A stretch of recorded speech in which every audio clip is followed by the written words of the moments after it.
안녕하십니까. 함광진 행정사입니다. 오랜만에 인사드리는데요. 제가 최근에는 이 생활 폐기물 대행 사업자 선정하는 사업 제안서를 쓰느라 좀 바빠서 영상을 못 올렸고요. 오늘 오랜만에 폐기물 수집 운반 업계 최근 동향에 대해서 말씀드리도록 하겠습니다. 제가 폐기물 수집 운반 허가를 한 5년째 하고 있는데요.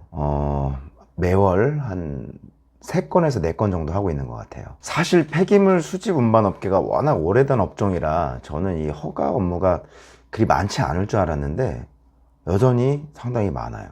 5월에도 4건 정도 진행을 했는데요. 김포, 안성, 전라북도 전주, 서울 영등포구 이렇게 4건을 진행했고, 6월에도 부산 진구, 경기 광명시, 시흥시, 가평군 이렇게 진행을 한 것 같습니다. 폐기물 수집 운반업 허가를 받으려면 대략 사무실하고 차량만 있으면 돼요. 그런데 최근에 사무실 관련된 조건이 새롭게 나오면서 허가 받기가 점점 더 어려워지고 있습니다. 지금도 사무실은 주거시설이나 공유 사무실, 또 이제 불법 건축물은 사무실로 인정을 해주지 않아요. 폐기물 수집 운반업 허가를 받기 위해서는 사무실과 차량이 있어야 되는데 사무실은 하나만 있으면 돼요. 차량은 허가증의 종류마다 대수가 좀 달라질 수 있고요. 사무실은 당연히 있어야 되는데 사실 이 소규모로 하시는 분들은 사무실을 꼭 없어도 된다 이렇게 말씀들을 많이 하시더라고요. 사실 집에서 사모님들이 대신 일해주는 경우도 있고 굳이 사무실까지 얻어가면서 할 필요는 없는데 허가를 받아야 되니까 어쩔 수 없이 사무실을 얻는 경우가 있죠. 한두 푼 벌어서 사무실 월세 내면 남는 게 뭐가 있겠어요. 그래도 허가를 받기 위해서는 사무실이 반드시 있어야 된다. 허가를 받고자 하는 지역이 있으면 예를 들어서 제가 살고 있는 부천에서 꼭 허가를 받아야 되겠다라고 하면 부천시 관내에 사무실을 얻으면 돼요. 가령 부천시에서 허가를 안 내준다라고 하면 주변에 허가를 잘 내주는 지역에서 사무실을 내고 허가를 신청하면 되겠죠. 사무실 관련해서 최근에 좀 강화된 조건이 나왔어요. 사무실 임대차 계약을 할 때 3년 이상 임대차 계약 기간을 해서 오라는 거예요. 사실 기존에는 임대차 기간을 1년을 하든 2년을 하든 3년을 하든 10년을 하든 전혀 상관하지 않았어요. 임대차 계약서만 있으면 됐거든요. 근데 최근 들어서 제가 5월인가부터 임대차 계약서상 임대차 계약 기간을 3년 이상을 요구하더라고요. 임대차 계약서는 과거에는 기본 1년, 2년이 기본이었죠.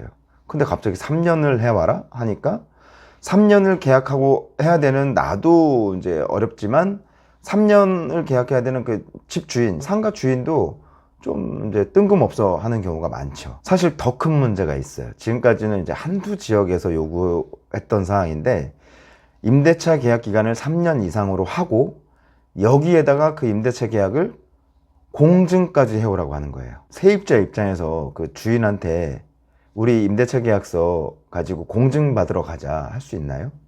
어려워요. 공증 받는 게 상당히 어려워요, 절차가. 집주인하고 같이 이제 공증 사무실을 가야 되는데 공증 해달라고 하면 쉽게 해주나요? 또 같이 못 가면은 인감도장도 찍어야 되고 인감증명서도 첨부를 해야 되는데 집주인들이 그거 해주기 쉽지 않죠. 어떻게 그거 해달라 그래요? 어찌 되었든 이제 폐기물 수집 운반 허가를 받으려면 임대차 계약서상 임대차 기간은 3년 이상으로 해야 된다. 때에 따라서는 공증을 받아오라고 하는 지역도 있고요. 물론 아직까지 모든 지자체가 그러진 않아요. 그래도 제가 보니까 임대차 계약 기간을 3년 이상으로 하는 게 최근 추세예요. 자, 궁금하시죠? 그럼 왜 임대차 기간을 3년 이상으로 해서 오라고 할까요? 이거는 담당 공무원 마음이 아니라 환경부 지침에 그렇게 나와 있어요. 환경부 지침에 자기 소유가 아닌 경우, 사무실이 자기 소유가 아닌 경우 임대차 기간을 3년 이상으로 하고 공증을 받아서 제출할 것. 이렇게 환경부 지침에 있습니다. 공증하라는 이유가 뭐겠어요? 가짜 임대차 계약서 제출하지 말라는 거죠. 왜 3년 이상 임대차 기간을 하라고 했을까요? 그거는 이 장기적으로 안정적으로 책임감 있게 폐기물 수집 운반업을 하실 분들에게만 허가증을 내주겠다라는 정부의 어떤 입장인 거죠. 폐기물 수집 운반업이 환경과 직결되다 보니까 그렇게 좀 까다로운 조건을 다는 것 같아요. 제가 통계를 좀 보니까 폐기물 수집 운반 허가를 이미 엄청 많이 받았어요. 사업장 폐기물은 허가받은 업체가 한 7,000개 정도 되고요. 건설 폐기물은 한 2,000개 정도. 지정 폐기물은 600개 정도, 의료 폐기물은 200개 정도 업체가 이미 허가를 받았어요.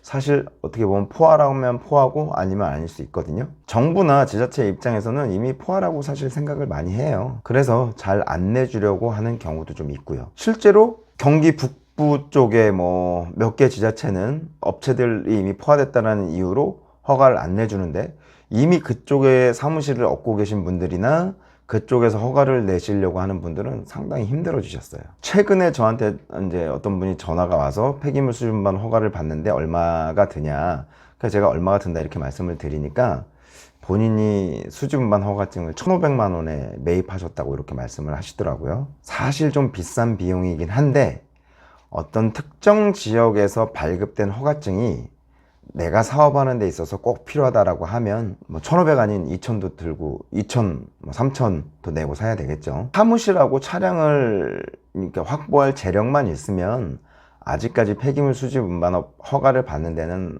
어렵지 않은 것 같아요.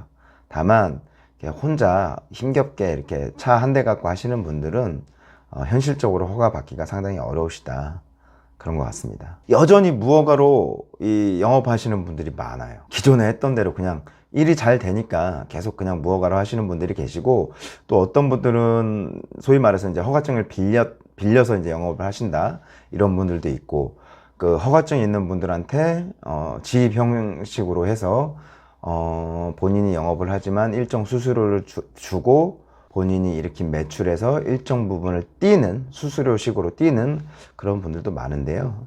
결국에는 본인들이 이 허가증을 갖고 있는 것이 본인 업체에 저는 경쟁력이고 어떤 신뢰도가 높아질 거라고 생각이 들어요. 무허가로 영업하지 마시고 또 남의 허가증을 빌리거나 남의 허가증 밑에 지입으로 들어가셔서 하시는 일이 없도록 하셨으면 좋겠습니다. 아직까지는 그렇게 많은 비용이 아니고 어렵지 않게 허가를 받을 수 있으니까 지금 허가 받을 수 있을 때 허가를 받으셨으면 좋겠습니다.